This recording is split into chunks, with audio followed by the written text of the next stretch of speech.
Saya menghabiskan banyak umur saya mengkhawatirkan banyak hal. Namun saat ini, saya sangat jarang khawatir mengenai hal apapun. Dan pada saat saya khawatir, biasanya hanya berlangsung selama 20 hingga 30 detik hingga saya sadar kembali.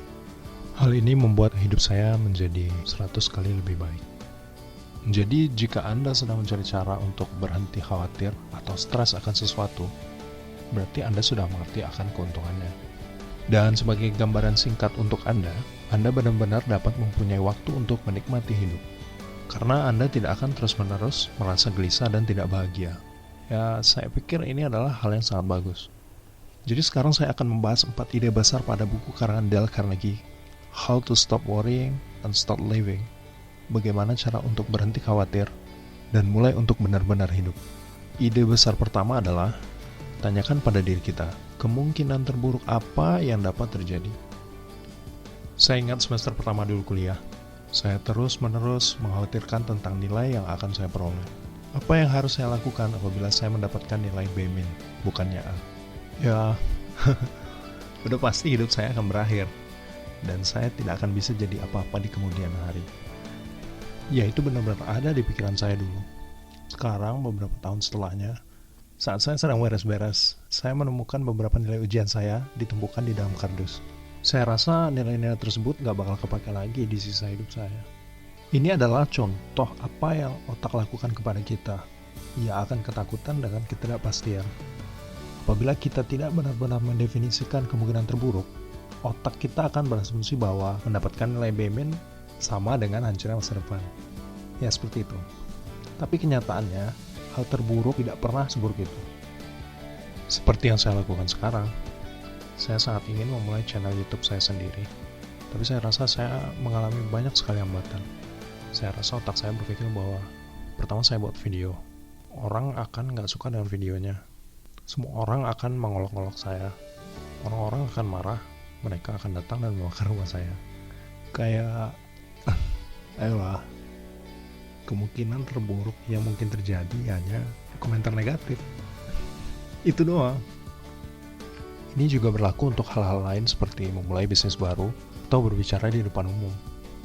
Saya memang tidak punya basic apa-apa untuk berbicara di muka umum. Jadi kalau saya sekarang harus ngomong di muka umum, ya mungkin akan kacau. Mungkin akan grogi, mungkin akan canggung, atau mungkin demam panggung. Tapi saya nggak akan pernah menolak untuk melakukannya. Why? Because what's the worst thing that can happen? Apakah seluruh dunia akan tawai saya? Atau apakah orang-orang yang menyaksikan akan mencoba membunuh saya kemanapun saya pergi setelah pidato tersebut? Enggak, hanya seseorang yang bahkan mungkin nggak pernah diundang ke panggung sebelumnya berpikir bahwa pidato saya tidak bagus. Like, who cares? Sekarang saya coba kasih contoh lainnya. Mesin cuci kami rusak.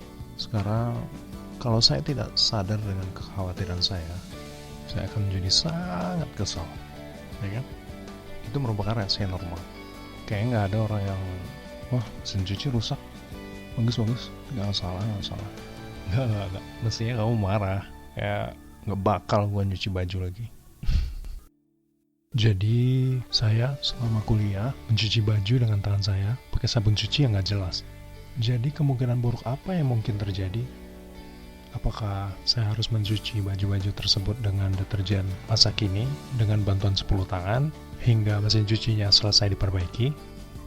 Atau saya nggak bisa pakai baju favorit sehingga saya harus memilih di antara puluhan baju-baju keren saya yang lain di lemari? Konyol kan?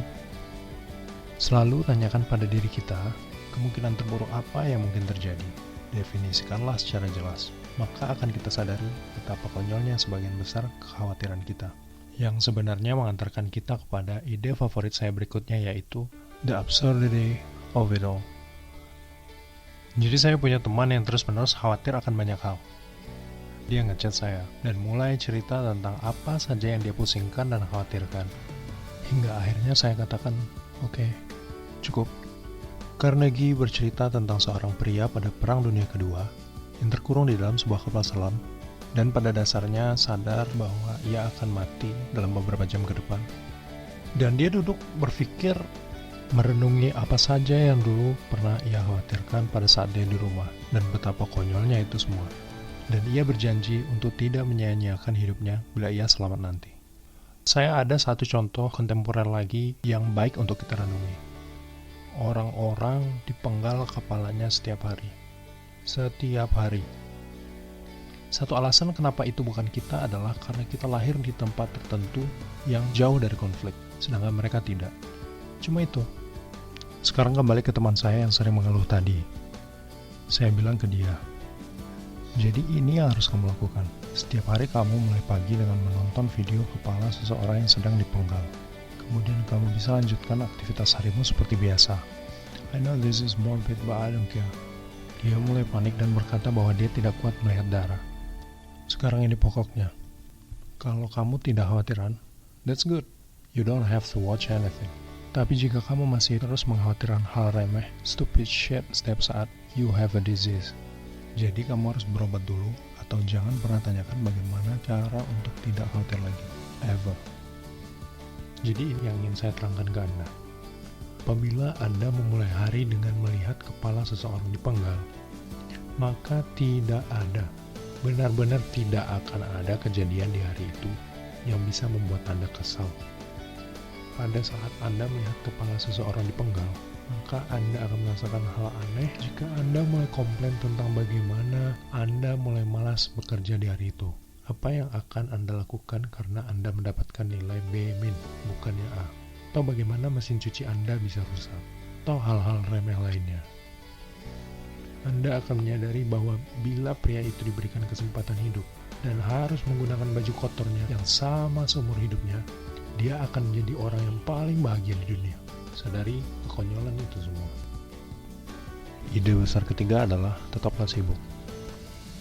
Maksud saya bukan sibuk seperti seseorang yang sehari bekerja selama 12 jam, kemudian saat pulang ke rumah ia nonton TV sepanjang malam dan sibuk mengkhawatirkan tentang hasil pemilihan capres di Amerika atau bagaimana Raja Salman liburan di Bali.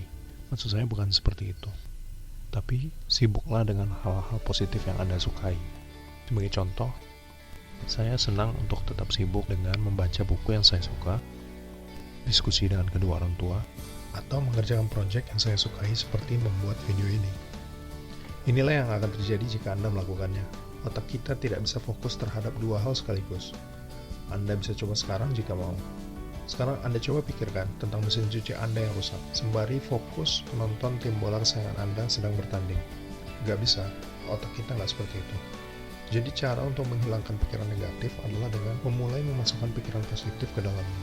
Jadilah sibuk dengan kegiatan yang Anda cintai, dan otak Anda tidak akan sempat untuk merasakan khawatir. Dan akhirnya sebuah pertanyaan yang benar-benar terngiang di benak saya. Anda rela bekerja dan menjadi khawatir atau tidak tenang seumur hidup Anda agar Anda bisa mengumpulkan beragam barang seperti mobil, rumah, dan isinya. Dan jika Anda beruntung, setelah 50 tahun, Anda akan dapat mengumpulkan harta senilai 10 miliar rupiah. Nah, sekarang masuk ke pertanyaannya. Maukah Anda menjual kedua kaki Anda untuk 10 miliar rupiah? Atau gini, maukah Anda jual kedua kaki Anda untuk 1 triliun rupiah? Kalau saya tidak mau, dan mungkin Anda juga tidak mau. Ditambah sekarang, maukah Anda menjual kedua tangan Anda untuk 1 triliun rupiah? Tidak. There you go. Sekarang Anda sudah punya paling tidak 2 triliun. Kemudian inilah yang sering orang-orang lakukan. Mereka mengabaikan aset mereka yang bernilai lebih dari 2 triliun hanya karena sibuk pusing dan khawatir selama hidupnya untuk hal-hal yang bila dijumlahkan bernilai 10 miliar di ujung hidupnya. Dan betapa ironis, karena Anda termasuk orang yang beruntung jika memang bisa mengumpulkannya. Saya nggak tahu apakah Anda sadar betapa gila ya hal ini. Rasanya kayak kita udah punya istana, jet pribadi, siap mobil mewah yang Anda ingin beli, kita punya semua, tapi tidak bisa menikmati dan mensyukuri semuanya hanya karena Anda terlalu khawatir apakah suatu hari nanti Anda bisa membeli sebuah Avanza.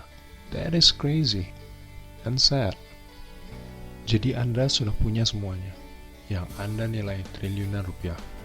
Jadi berhentilah mengabaikan, menyia-nyiakan, dan memperlakukannya secara serampangan selama berjam-jam dan berhari-hari, hanya agar pada akhirnya Anda terus khawatir dan mengeluh tentang harga kebutuhan yang terus naik.